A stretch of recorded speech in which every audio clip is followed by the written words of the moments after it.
Hello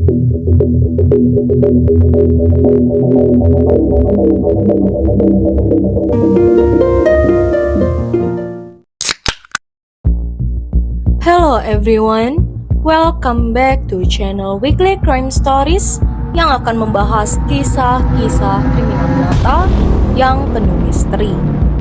Bagi kalian yang menyukai kisah kriminal penuh misteri, jangan lupa klik tombol lonceng di bawah, subscribe channel ini agar kalian tidak terlewat kisah yang penuh misteri berikutnya. Sudah lebih dari 30 tahun sejak persidangan pembunuhan kakak beradik Eric dan Lyle Menendez, dan kisahnya terus menarik perhatian dan menjadi berita utama.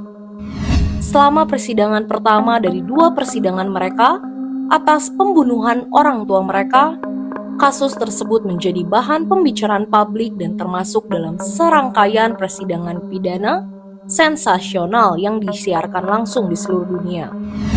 Namun, kejadian itu terjadi pada tahun 1994. Mengapa setelah bertahun-tahun kasus ini kembali menjadi perhatian publik? Ucapkan terima kasih kepada media sosial, Netflix, dan Kim Kardashian, serta jaksa wilayah Los Angeles County, George Gascon, yang mengumumkan minggu ini bahwa kantornya akan memeriksa ulang bukti terkait kasus ini. Pada bulan Agustus 1989, Jose dan Kitty Menendez sedang menonton televisi di ruang tamu rumah mereka di Beverly Hills ketika kedua putra mereka masuk dan menembak mereka hingga tewas. Pada saat pembunuhan itu terjadi, kedua pria itu berusia 18 dan 21 tahun. Diperlakukan 2 kali persidangan untuk menghukum kedua bersaudara itu atas pembunuhan orang tua mereka. 2 juri menemui jalan buntu pada tahun 1994 setelah Lyle dan Eric Menendez bersaksi bahwa mereka menembak orang tua mereka untuk membela diri. Kedua bersaudara itu mengatakan bahwa mereka takut orang tua mereka akan membunuh mereka.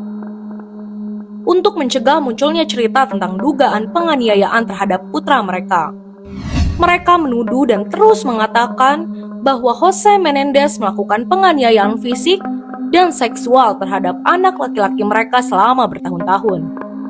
Sementara ibu mereka, yang digambarkan sebagai pecandu alkohol yang tidak stabil, juga menganiaya mereka.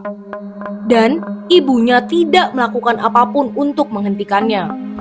Jaksa penuntut umum mengklaim bahwa para pria tersebut merencanakan pembunuhan tersebut pada akhirnya dengan tujuan untuk mengklaim harta warisan orang tua mereka yang bernilai jutaan dolar. Dalam persidangan kedua, Hakim Stanley Westberg membatasi kesaksian yang terkait dengan klaim mereka tentang pelecehan seksual.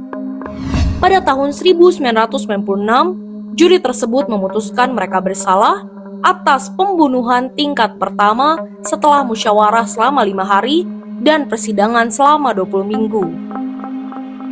Gascon, jaksa wilayah, mengumumkan pada hari Kamis bahwa kantornya sedang meninjau bukti baru dalam kasus Eric yang kini berusia 53 tahun dan Lyle Menendez yang berusia 56 tahun.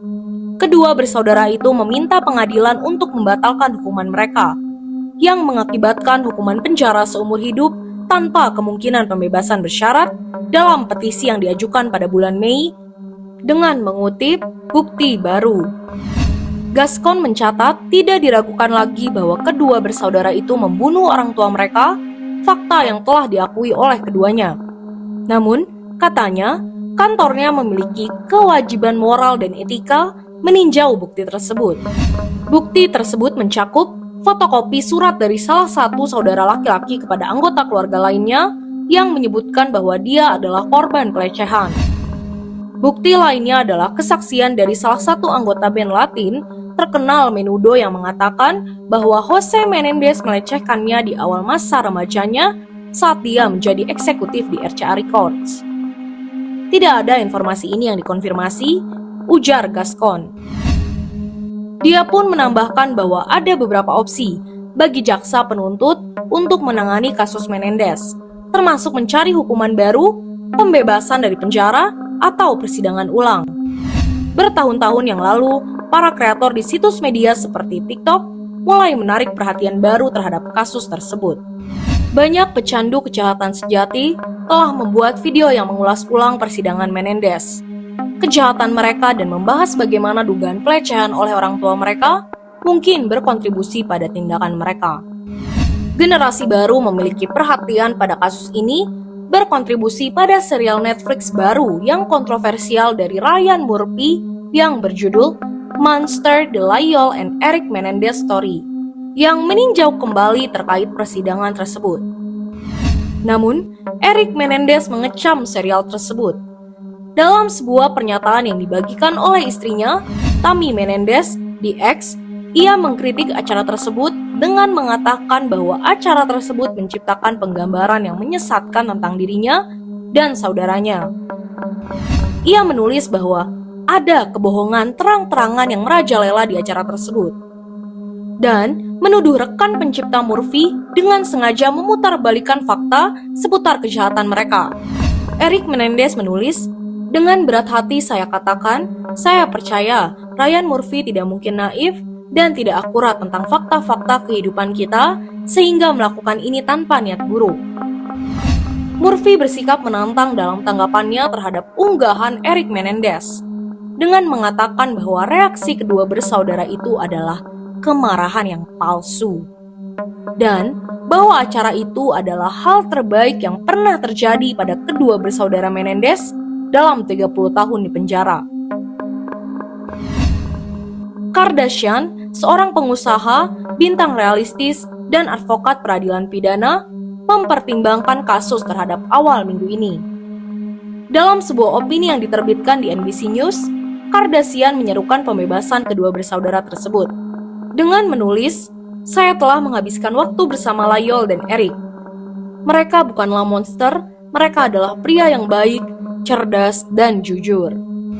Dia mengunjungi keduanya di penjara hampir sebulan yang lalu bersama dengan Cooper Koch yang memerankan Eric Menendez dalam serial Netflix baru tersebut. Kardashian mengatakan dalam esainya bahwa dia tidak memaafkan kejahatan atau tindakan mereka setelah itu. Tetapi percayalah bahwa kedua pria itu yang sekarang berusia 50-an layak mendapatkan kebebasan.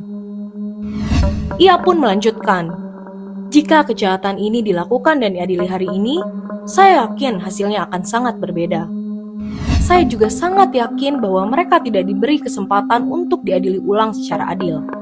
Dan bahwa pengecualian bukti penting tentang tindak kekerasan tersebut tidak memberi kesempatan kepada Eric dan Lyle untuk mengajukan kasus mereka secara lengkap yang selanjutnya merusak keaslian hukuman mereka."